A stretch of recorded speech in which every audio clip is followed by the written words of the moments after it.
Ungjilli i sotëm, siç janë ungjit mbas Pashke, lidhen me ngjalljen dhe me misteret e kishës. Sepse të krishterët e parë besonin që njeri nuk mund të kuptonte mirë misteret e kishës nëse nuk do ishte i pagzuar. Dhe mbasi pagzoheshin të shtunën e madhe para Pashkës, javën që vinin, fillonin dhe u shpjegonin misteret. Edhe ungjilli i sotëm që tregon një shërim në pellgun e Siloamit, pikërisht lidhet me misterin e pagzimit. Pagzimi është një mister shumë i rëndësishëm, sepse pastron njeriu nga çdo njallë. Por duhet kemi gjithmonë fjalët që i thot Zoti atij që shëroi. Tani thot u bëre i shëndosh thot, por thot ki kujdes, mos më kato më që të ndodhi diçka akoma më e keqe. Ne pagzohemi dhe pastrohemi nga çdo njallë.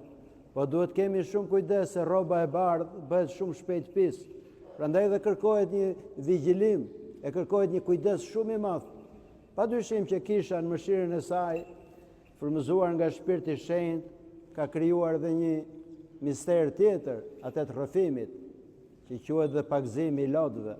Që edhe nëse ne mund ta kemi ndotur rrobën e pagzimit, përsëri nëpërmjet rrëfimit ne mund ta pastrojmë shpirtin tonë.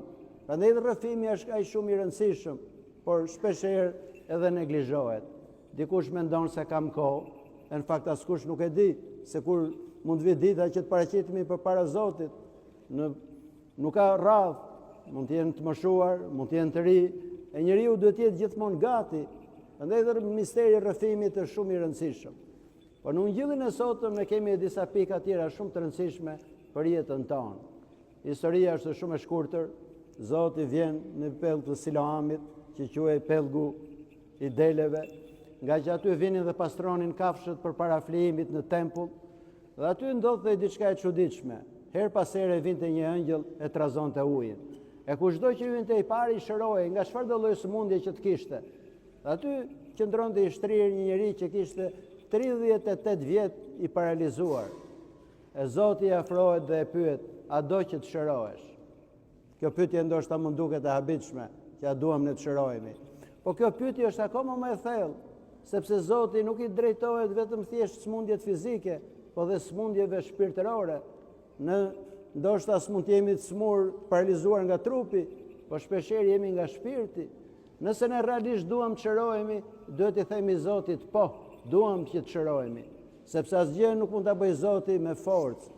Zoti respekton lirinë e çdo individi. Zoti nuk ka krijuar robot, as makineri, po ka krijuar individ veçantë dhe të lirë, të cilët kanë vullnetin e tyre për të vendosur, ta pranojnë Zotin ose mos ta pranojnë. Prandaj dhe liria që është dhurata më e madhe që Perëndia e ka bërë njerëzve, shpeshherë mund të kthehet në një barrë shumë të madhe nëse ne nuk jemi të ndërgjegjshëm. Ne kemi vullnetin për t'u përgjigjur thirrjes së Zotit. E Zoti në çdo kohë na pyet dhe ne, a duam ne të shërohemi? A duam të shërohemi nga zemërimi? A duam ne të shërohemi nga vese të ndryshme, nga pasione të ndryshme? Nëse ne realisht kërkojmë e duam që të shërohemi, Zoti do na shërojë. Edhe Zoti i thot atij këtë pyetje dhe i përgjigjet dhe i thot që dua, por nuk kam njeri kush të më vendosi këtu. Në një qytet aq të madh siç ishte Jerusalemi, e në kohë festash kishte rreth 1 milion banor që banonin në Jerusalem. Nuk kishte asnjëri për ta ndihmuar atë. Mund të kalonin rrotull të priftëri, punonjës të tempullit, judej të devotshëm, por askush nuk e ndihmonte atë. Kjo gjë është karakteristike për kohën e sotme, ku njerëzit kanë mbetur vetëm. Madje shpeshherë vetëm edhe brenda familjeve të tyre, sepse egoizmi e vetmon njeriu dhe vetmon shoqërinë dhe i prish marrëdhëniet ndërnjerëzore me njëri tjetrin, gjithë secili përpiqet vetëm për veten e tij. E duke u përpjekur vetëm për veten, do mbetemi vetëm. Njeriu është krijuar si një qenie komunitare, gjë që do thotë ai nuk mund të jetë dot i plot nëse nuk është pjesë e një komuniteti. Dhe qeliza e komunitetit është familja. Prandaj dhe familja dikur ishte aq e fortë, e bashkëpunonin me njëri tjetrin, e bënin sakrifica për njëri tjetrin, sepse duke bërë sakrifica nuk humbasim, po fitojmë. Ne nuk mund kemi gëzim në jetë nëse nuk bëjmë sakrifica për njëri tjetrin. Sot njerëzit nuk bëjnë sakrifica më. madje për fat keq edhe për njerëzit e familjes tyre. Prandaj edhe s'ka gëzim këtë botë, sepse nëpërmjet sakrificës vjen edhe gëzimi. Siç thot dhe tropari që këndojmë në kish, nëpërmjet kryqit erdhi gëzimi në botë, sepse ajo që duket sikur humbet fiton, dhe ajo që duket sikur fiton humbet. Këto janë fjalët e Zotit që ndoshta shumë njerëzve i duken si paradoks, por janë fjalët e vërteta. Duke e humbur ne për Zotin dhe ungjillin e Tij, nuk e humbasim, po e fitojmë. E sot ne shohim dhe tragjedinë, që shumë njerëz moshuar kanë mbetur vetëm. E do donja t'u bëj një thirrje dhe të rive, nuk duhen braktisur prindrit. Unë nuk mund gjykoj asnjërin, sepse nuk e di rrethanat e çdo jete, çdo njeriu, po gjithë secili nga ne ka deturimin për ndihmuar njerëzit e familjes. Madje jo vetëm njerëzit e familjes, po edhe gjitonët, të afërmit e tjerë, çdo njeri që ne kemi pranë duhet ta ndihmojmë. Të duash të afërmin si veten tënde, thot shkrimi i shenjtë. Sot kjo gjë është prishur. Prandaj dhe njerëzit kanë mbetur vetëm. Dhe harrojnë që më vonë dhe ata do mbeten vetëm nëse do rriten në këtë frymë. Le të mundohemi të ushqejmë dhe fëmijët tanë me frymën e përgjegjësisë për njerëzit e familjes. Ashtu siç prindi ka një përgjegjësi për të kujdesur për fëmin, nuk mund ta braktisi. Çfarë krimi i madh do quhet nëse një prind braktis fëmin?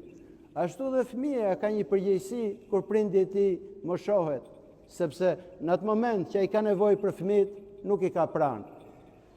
Po e përsëris edhe një herë, unë nuk po gjykoj asnjërin, sepse çdo njeri ndoshta ka problemet e tij të veçanta, po fryma duhet jetë gjithmonë kjo, që edhe nëse jemi larg, përpiqemi të ndihmojmë, sepse duke mbetur vetëm, qenia jonë fillon dhe paksohet. Kur them që njeriu është një qenie komunitare, kam ndërmend këtë gjë që beson kisha. Të jesh i mirë, e të përpiqesh për tjerët, nuk është vetëm thjesht mirë në planin etik, që mirë është që të jemi të mirë, është më tepër në planin ontologjik të qenies sonë. Nëse ne nuk jemi të mirë, qenia jonë paksohet e nuk jemi njerëz të plot. E çfarë do thotë një njeri i plot? Një njeri i plot do thotë një njeri i shëruar. E njeriu i shëruar pikërisht është shenjtori. Shenjtorët ishin njerëz që u bën të plot, u shëruan nga gjithçka që kishin dhe qenia e tyre u përmbush. Prandaj dhe është shumë e rëndësishme që ne gjithmonë të mendojmë si qenie komunitare, mos braktisim asnjërin. Dhe ungjilli i sotëm na thotë edhe për diçka tjetër shumë të rëndësishme. Ai kishte 38 vjet i paralizuar e megjithatë qëndronte atje. Kishte shpresë akoma dhe kishte durim. Durimi është një virtut shumë i madh. Prandaj dhe shën Efremi në 4 gjërat që i kërkon në lutjen e famshme që themi gjatë Kreshmës, në 4 gjërat që i kërkon Perëndis të japi, i kërkon edhe durimin, sepse durimi është shenjë e besimit tonë. Zoti është i duruar, është një nga epitetet e Zotit durimi. Edhe njerëzit e shenjtë janë duruar. Edhe njerëzit që kanë besim tek Perëndia përsëri janë të duruar. Çfarë do lloj rreziqesh e sfidash që të ketë në jetën e tyre, ata kanë durimin dhe ai durim i shpëton ata që mos bëjnë veprime shpeshherë që mund të shkatërrojnë veten edhe të tjerët. Shën Pais Athoniti thonte këto fjalë. Do isha çmendur nga padrejtësitë e kësaj bote, sikur mos ta dinja që fjalën e fundit e ka Perëndia. Gjë që do thotë që fjalën e fundit, gjyqjen e fundit për gjithë secilin, ngjarje e për gjithë secilin nga ne e ka Perëndia dhe e ka një Perëndi i mirë. E kjo është shpresa, e nga kjo vjen edhe durimi. Prandaj dhe ai pati shpresë, e duroi për 38 vjet, duke qëndruar në një shembull për gjithë secilin nga ne. Në jetë ne mund të kemi vështirësi, mund të kemi smundje, njerëz të dashur largohen, fatkeqësi të ndryshme ndodhen, por nëse do kemi besimin dhe shpresën tek Perëndia, gjithçka mund të kalohet.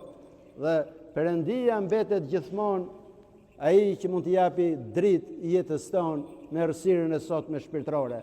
Për fatin tonë të keq, sot nuk ka më shumë jetë shpirtërore. Njerëzit nuk përpiqen më shpirtërisht. Përpiqen vetëm thjesht për të grumbulluar gjëra materiale dhe harrojnë thesarin më të madh që kanë ata, shpirtin e tyre. Prandaj dhe Zoti thotë sikur të fitoni gjithë botën, e të humbesni shpirtin, çfarë do bie do keni, çfarë do jepni në këmbim të shpirtit. Prandaj ungjillit që i lexojmë ne janë një burim frymëzimi për të na mësuar ne e për të na treguar që ta ruajmë thesarin e madh që na ka dhënë Zoti, që është shpirti ynë, e ta ruajmë gjithmonë të pastër, e ta ndriçojmë vazhdimisht sepse duke ndriçuar shpirtin tonë, ne ndriçojmë edhe jetën tonë. Amin.